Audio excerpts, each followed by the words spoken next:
Welcome to The Straight Stitch, a podcast about sewing and other fiber arts. This is episode 121, and my name is Janet Szabo. I'll be your guide as we explore all things sewing. We are well and truly into spring here in northwest Montana.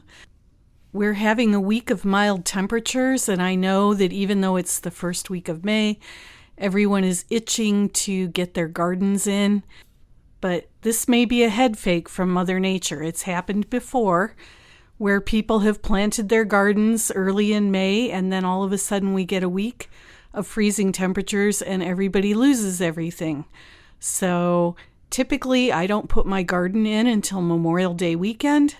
My husband and I were out working in the garden this weekend. He burned a big slash pile and trimmed some trees. We planted potatoes and I cleaned up around the berry bushes. So we'll see. The old timers here have a saying that you don't plant until the snow is gone from the mountains, and there is still snow on the mountains, so I may wait a week or two yet. We are scheduled to get piglets this weekend, so that was part of the reason we were burning that big slash pile out in the pig pasture, so that we'd be ready for the piglets when they came. And I have managed to squeak out a little bit of sewing time here and there. I've been working on Simplicity 8909. I bought this pattern a couple of months ago primarily because it's a raglan, and I love raglans. I have really broad shoulders, so I think raglans are flattering on me. But this particular pattern has a bust dart, and I very rarely see bust darts in raglans. I don't know why. It seems to me that you could be able to put a bust dart in a top with raglan sleeves as easily as you could in one with set-in sleeves.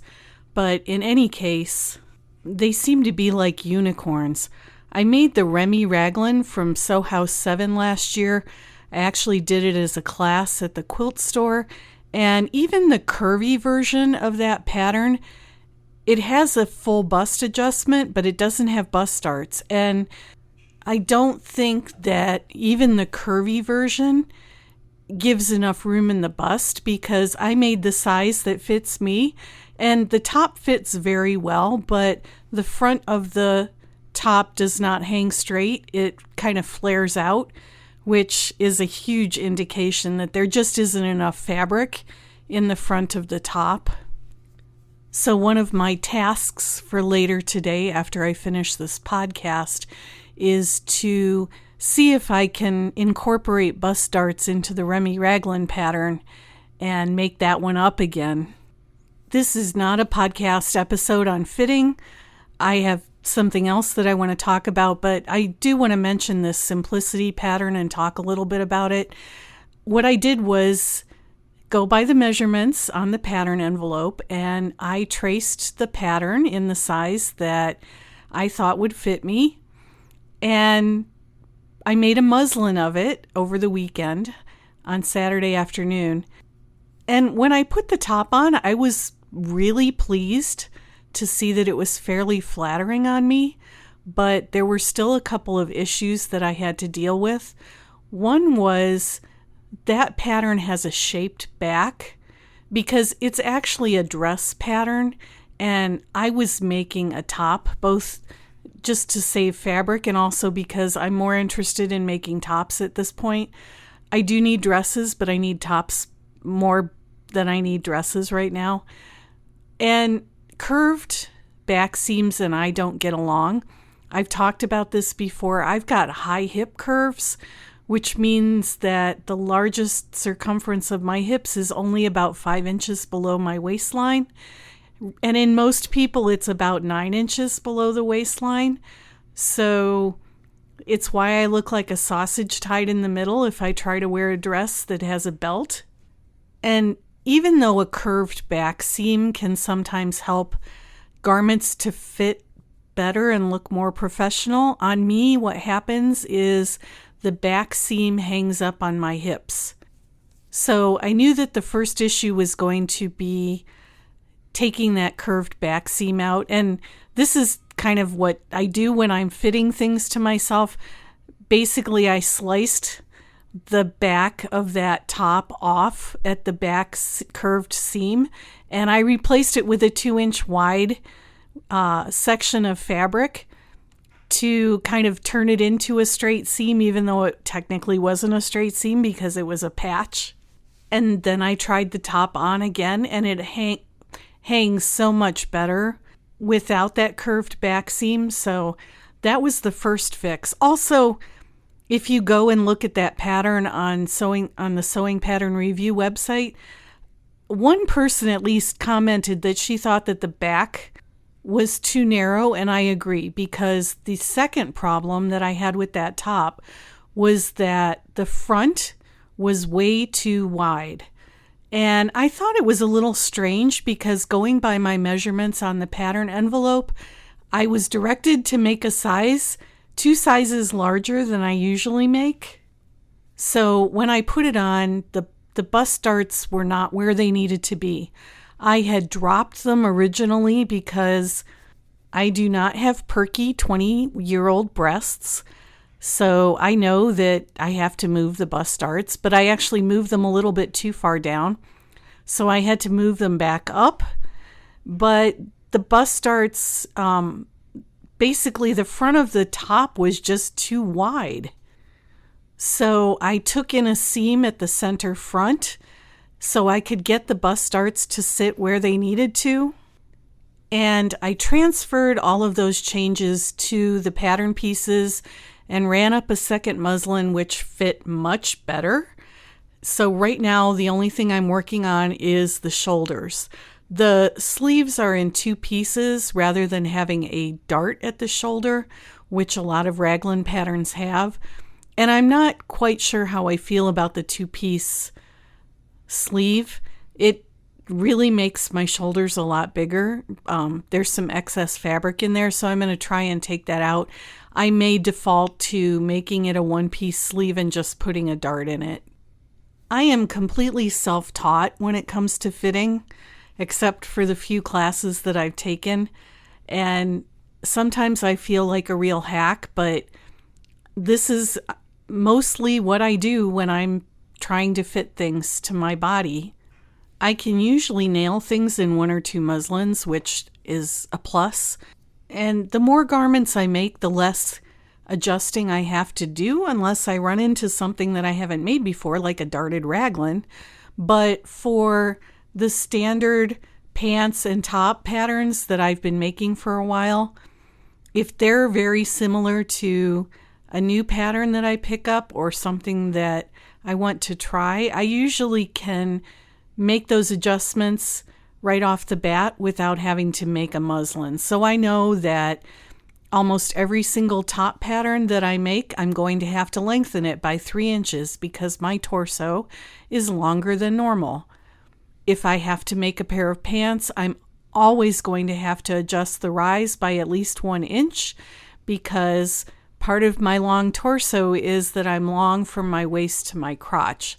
So these things I know, and I know that I have to change them on a pattern, but when it's a new pattern or a style I haven't made before, sometimes I have to go through this whole process and make multiple muslins.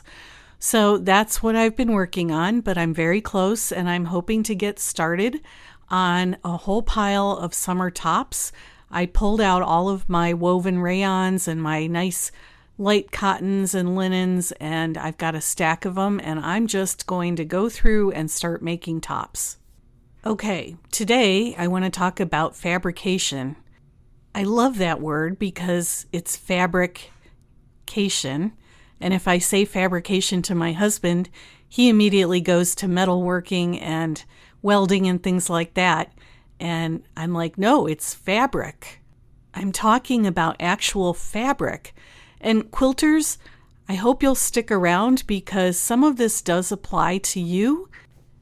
As sewists in 2026, we have access to so many different kinds of fabrics that I think it's very important to consider what materials you're using. So that's what I want to focus on today. And I want to start out with a little story.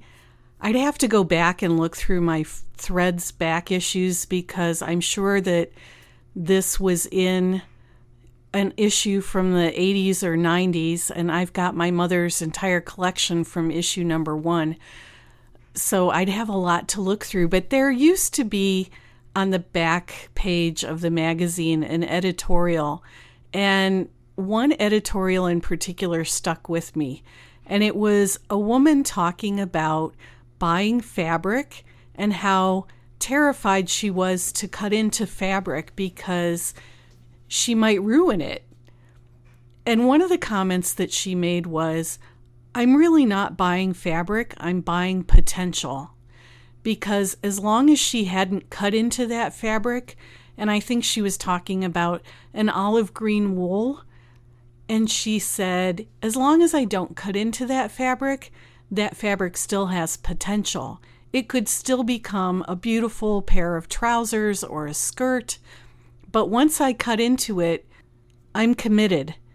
And for some reason that has stuck with me for over 2 decades.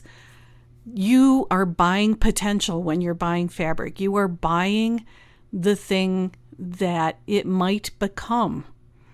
And I know that quilters definitely have this joke where we say that sewing and buying fabric are 2 completely different hobbies. And I've noticed that myself. When I don't have time to sew, I tend to buy a lot more fabric because I have time to buy fabric, and that makes me feel like I'm connected to what I'm doing, even if I can't sew with it. But eventually I get to a point where I look at this fabric and I think I have got to do something with it. The second point I want to make is that we all tend to choose things by color. That's a broad generalization, but I've seen it happen over and over and over again. I used to see it at yarn stores when people would come in to buy yarn, and someone might come in with a beautiful pattern and they wanted to make exactly the same color sweater that was shown in the pattern. But if the store didn't have that yarn, they might go to a different yarn, except that there were occasions where I had to steer people away from a cotton yarn in that perfect color because the sweater that they wanted to knit had been designed for a wool yarn. And it's very difficult to interchange cotton and wool yarns. You can do it, but it takes a little bit of skill. So, and I see it now with thread. A lot of times people will come into the quilt store and they will choose a thread based on the thread color without stopping to consider if that's the right thread for what they want to do. So don't underestimate color. It's the thing that most of us gravitate to first. When I walk into a store, I am looking for those bright saturated colors. I am not looking at muddy earth tones. And along with that, this is yet another point that I want to make. Beautiful fabric on the bolt does not mean that it's going to be a beautiful garment. There are a lot of fabrics out there that I would love to just buy and drape my house with because they are absolutely spectacular, but maybe they don't fit into my lifestyle. I can't see myself wearing white silk Dupioni pants because I just don't wear white pants in Montana. Someone who lives in a warm climate might never pick up a bolt of wool fabric because it's just impractical. So I think if you can separate yourself from the emotional part of fabric shopping, your choices will be easier in some ways and you'll make better choices. We have all had projects that didn't work out, and if it's the fabrication that's at fault, sometimes we won't recognize that and we will just assume that we're not good at sewing, which may not be the case at all. You can take the exact same pattern and make it up in 4 different kinds of fabric, and it will look completely different in each of those fabrics. So if I were to take something like the Scout Tee by Grainline Studio, which is one of my tried and true patterns, if I were to make that up in a light and flowy linen, It would look different than if I made it in a slinky rayon challis, and it would look different if I made it in a quilting cotton. The Burnside Bibs by Sew House 7 is a very popular pattern at our quilt store. One of the employees made a pair in a canvas, like a railroad denim, and hers look completely different from the Burnside Bibs that I made for another one of the employees, which I did out of a Tula Pink wide back in cotton sateen. They both look great, but they are completely different garments, and it has everything to do with the fabric choices. Some of the reasons that a fabric might fight you while you're making a garment is it might be a fabric that's beyond your skill level. So maybe it's a slinky satin or it's a difficult crepe fabric, and you just don't have the experience to be able to manage that and to know the tricks and tips that make working with that fabric easier. I know that's happened to me. Another reason is that the drape of the fabric, and we're going to talk about this a little bit more, but the drape of the fabric didn't work for the pattern. And I see this a lot with people who want to use quilt cottons to make clothing.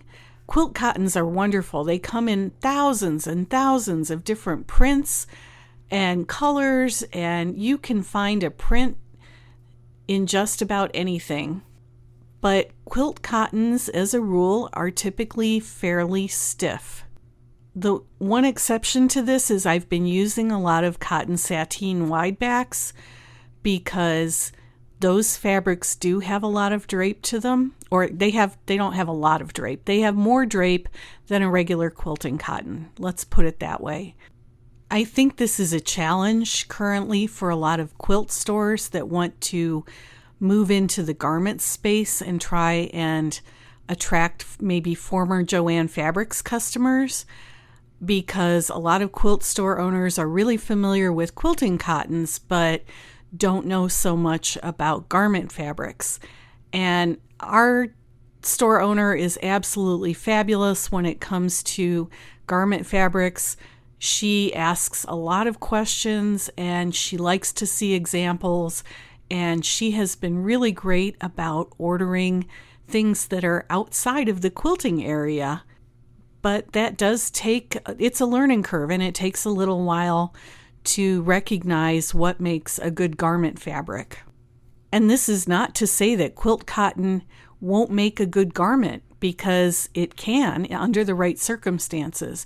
So I have a friend here in town who makes all of her tops, and she makes a basic Oxford shirt, button shirt, and she uses quilt cotton, and that's what she likes to wear. That's what she likes to sew with.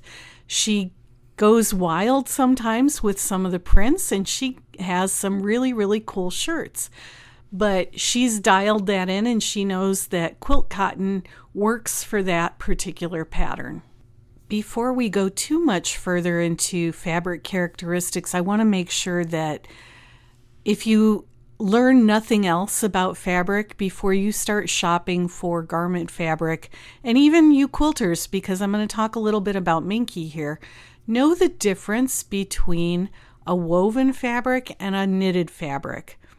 A woven fabric is going to have vertical warp threads and horizontal weft threads. A knitted fabric is going to have interlocking loops, and usually those loops are made of one single strand of thread or yarn. So just like hand knitting, imagine those interlocking loops. There are exceptions to those structures, but those are the two basic structures. And you need to know the differences between those two in order to choose fabric. I will talk about it later in the episode.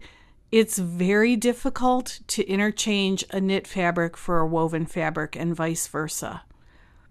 A knit fabric also stretches a little bit differently than a woven fabric, which is why you quilters who want to use Minky would do well to learn the different ways that Minky stretches, especially if you're long arming with it, because it can either make your life a living hell or it can make a very nice backing for your quilts. So let's talk specifics. And I don't want this to be an overly technical discussion, so I'm going to frame it in terms of fabric characteristics rather than fabric structure. Other than knowing the difference between a woven and a knit. So when I pick up a fabric for the first time, because there's two ways to purchase fabric. You either have the pattern and you're choosing the fabric, or you find the fabric and you think, I'll choose the pattern later. Neither of those approaches is wrong. They're just different approaches. So if you're a one project at a time person, you may want to get your pattern first and then go looking for the fabric. If you are a die-hard fabric shopper like I am, you may just succumb to every pretty piece of fabric that falls across your path. Either way, there are a few things that I use to evaluate a fabric when I'm looking at it for the first time. So the first thing I'm going to look at is the drape. So I'll hold it in my hand and kind of let it fall over my hand, and I'll see, does it want to stand away? Does it have body, or does it flow nicely? Maybe it makes folds in the fabric. So a 10-ounce denim is not going to have the same kind of drape as a cotton gauze. I'm also going to evaluate the weight of a fabric, and just because a fabric is heavier does not mean that it's going to be less drapey. So you can have a heavy, maybe slipper satin that still has a fair bit of drape, and you can have a quilt cotton that doesn't have a lot of drape. So I wouldn't automatically assume that a heavier fabric is going to have less drape. Some of that has to do with the weave structure, some of it has to do with the fiber content. There are a lot of reasons for the differences, but don't automatically assume that a heavier fabric is going to be less drapey. Recovery is an interesting concept, and I think it's one that sometimes gets overlooked. So, especially in knit fabrics, I am fairly prejudiced against cotton interlock fabrics. And those are the cotton knit fabrics that look like knitting on both sides. So if you're a knitter, you know that one side looks like loops and the other side looks kind of like bars. So one side is knit stitches and the other side is purl stitches. A cotton interlock looks like knitting on both sides. And it has a lot of stretch to it, but it doesn't have a lot of recovery. So if I make a t-shirt out of a cotton interlock fabric, it might start out the day looking really nice, and by the end of the day, it might have stretched out of shape and be saggy. The same thing goes with stretch wovens, so things that you might use to make a pair of pants. If the stretch woven doesn't have enough recovery, you could start out with a size 10 pair of pants in the morning and have them be a size 14 by the afternoon. And recovery is sometimes a tricky thing to evaluate. How do you know? How do you know how much a fabric is going to stretch out after being worn for 8 or 10 hours? Sometimes you don't. I've made a broad generalization that I just don't like cotton interlock fabrics for that reason. Another characteristic to evaluate is opacity, and I like how Mood Fabrics on their website will often say in the description of their fabric, this needs a lining because it's too transparent. It's one of the things that drives me nuts looking at fabric on the Walmart remnant rack, because they have a lot of beautiful blouse type fabrics that look wonderful when they're rolled up, but if you buy one and open it up, you realize that it's so sheer that you're either going to have to wear a camisole under it or make it with a lining or something else. So opacity is a big thing if you don't want sheer see-through clothing. Maybe that's something that you want, or you want part of the garment to be transparent. Usually what I'll do is I'll hold it up to a light and I'll put my hand behind it, behind the fabric, and see how much of my hand I can see through the fabric. And that usually gives me a good idea of how opaque or transparent that particular fabric might be. And then the last characteristic that I want to talk about is really subjective. It's called the hand of the fabric. How does the fabric feel to you? And don't confuse a fabric that feels good as being the best choice. When I used to judge hand spinning contests, like at county fairs and things, one of the criteria that we were advised to use was, is this yarn, the way it is spun, suitable for the end use that the spinner wanted? So if the spinner said she was making a rug yarn, I wouldn't look for a real light and fluffy yarn. That wouldn't be a suitable end use for a light and fluffy yarn, because if you make a rug out of a light and fluffy yarn, it's probably not going to last very long. I would want to see that she chose, or he, that the spinner chose an appropriate type of fleece and an appropriate spinning technique for that end use. Because a light and fluffy yarn is not going to make a good rug yarn. That's not a good end use. So just because a fabric feels good to you might not mean that it's the best choice. On the other hand, you can tell a lot about how you're going to like having that fabric against your skin if, say, you're making a top or a pair of pants or something that's going to be in contact with your skin. If you pick that fabric up and it feels rough to you, you're probably going to want to move on to something else. The one big exception to this is linen. Linen absolutely gets softer with washing and drying. So you may initially pick up a linen fabric and think that it feels like hair cloth, but after washing it and drying it a couple of times, it's going to soften up. That's just a characteristic of that fiber.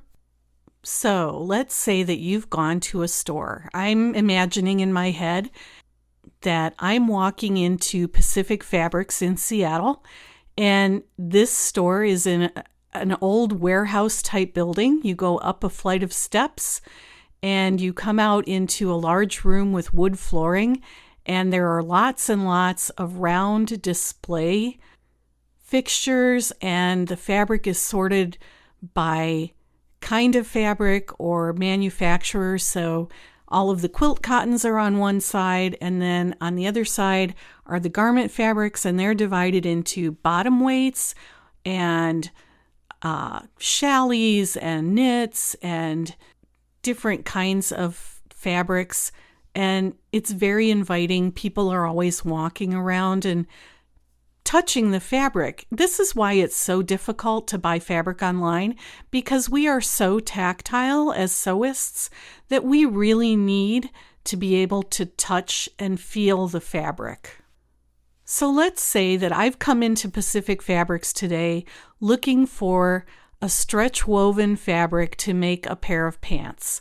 I have a pull-on pants pattern, the Linda pants from Style Arc, that I absolutely love. Unfortunately, it's an archived pattern and you can't buy it anymore. They now sell the barb pants, but I don't like the way those fit quite as much as the Linda pants.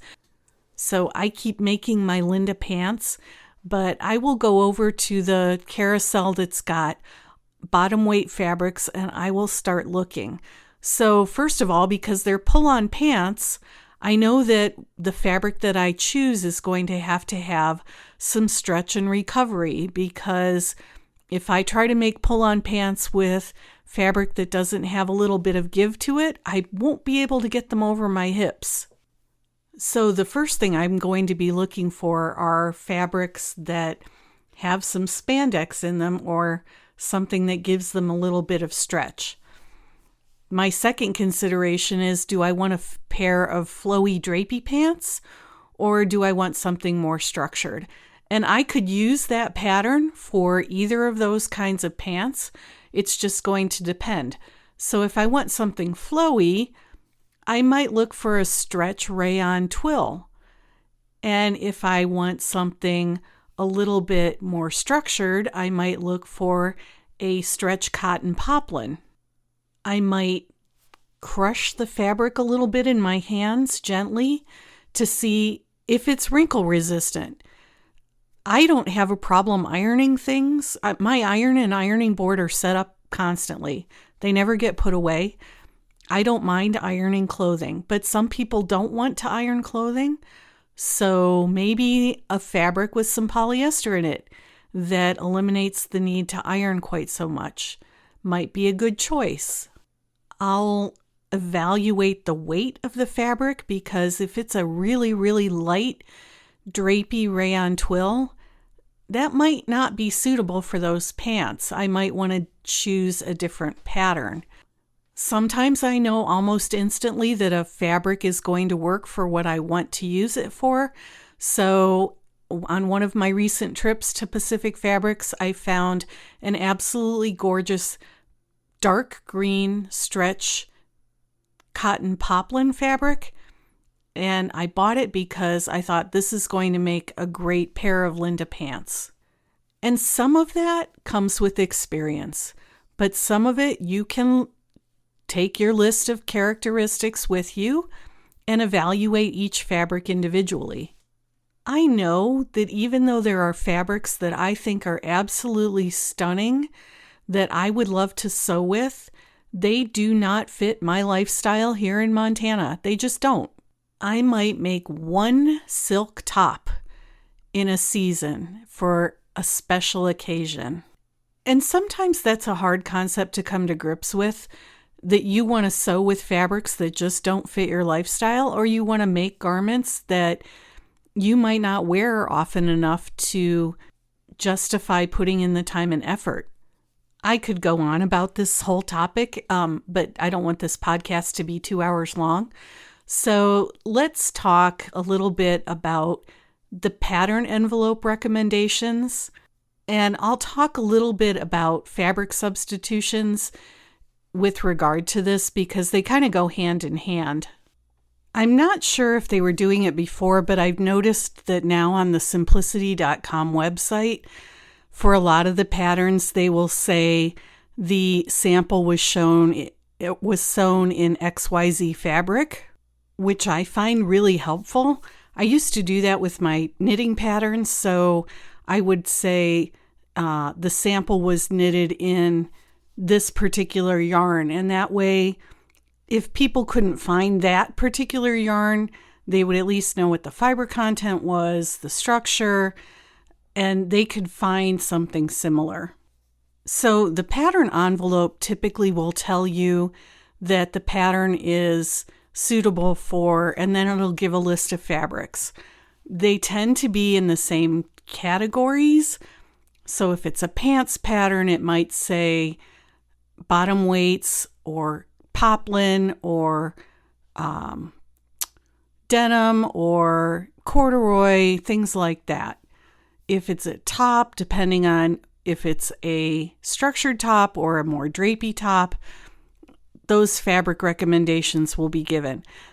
That's a good place to start if you don't know what kind of fabric. But just be aware that sometimes those recommendations are wildly off base. I have looked at some of those and really scratched my head. If you're working with a knit fabric, make sure that you check that the knit fabric that you're using for that pattern matches the stretch that was used in the original design. And usually it'll say, 50% horizontal stretch, 25% vertical stretch. You just want to make sure that you have a fabric that's similar. So I've run into this especially with sweatshirt fabrics, which are knits, but sometimes they don't have a lot of stretch. And we used a sweatshirt fabric for the Sew House 7 toaster sweater. And if it doesn't have as much stretch as the pattern calls for, you can still use it, but you'll probably have to go up a size or two to accommodate the fact that it doesn't stretch when you try to put it on. So I would definitely look at what the pattern envelope suggests. It should also say not suitable for obvious diagonals or plaids if it's got, if the design has so many seam lines that trying to use a plaid would drive you around the bend. It should say that on the pattern envelope. When in doubt, ask somebody. If you're at a place like Pacific Fabrics, any one of those staff people will be more than happy to guide you to a suitable fabric because they know the fabrics and they know what's going to work for a particular pattern. When I make class samples for the store, I try to be very specific about including the fabric that I used, and it's almost always a fabric that's available in the store. So even if the staff person doesn't know a lot about garment sewing, they can still go and find that particular fabric and look at it and see if there's something else that looks similar. One of the things that I really like about our store is that all of the garment fabrics are grouped together. So, of course, somebody's going to ask the question, can I use a fabric that isn't suggested? Can I substitute something else? Yes. Again, this is going to come with experience. And you don't want to try to substitute wildly different fabrics. So I would not try to substitute a crepe for a rayon challis. I just probably wouldn't do it because I don't think that would work real well. It might if it were a very lightweight crepe fabric, but again, I'd have to experiment a little bit. The one exception to substituting a knit for a woven is that there are patterns where you can use either a stretch woven, for example, or a ponte. So the stretch woven is going to be a woven fabric. The ponte is going to be a knit. I've done that with the Style Arc Linda pants. I've made them in stretch wovens, and I've also made them in a ponte, and they came out great both times.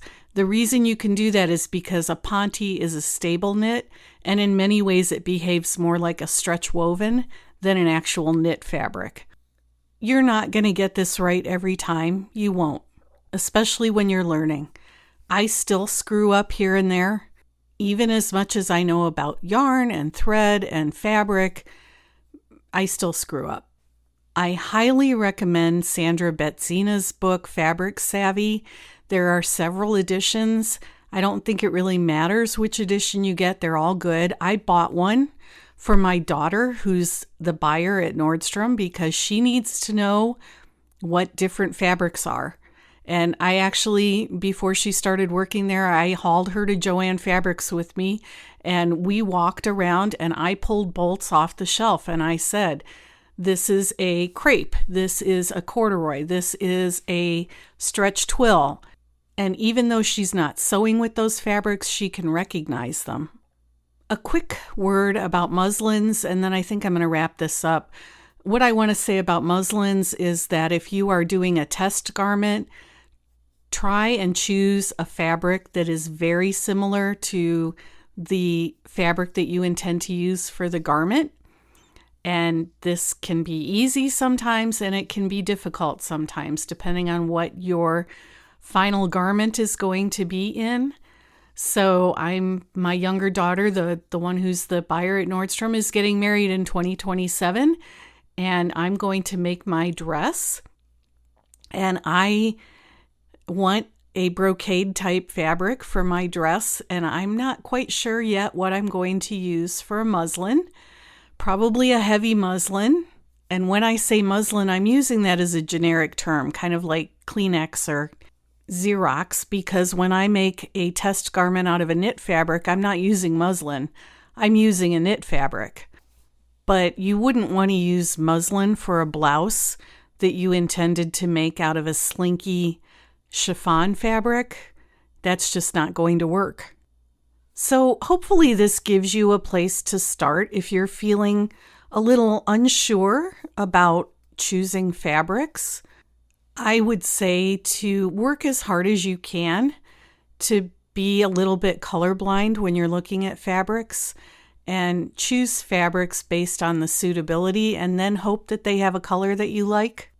And I'm going to give you permission to just buy fabric because it's beautiful. And even if you never make anything with it, it's still going to be beautiful fabric.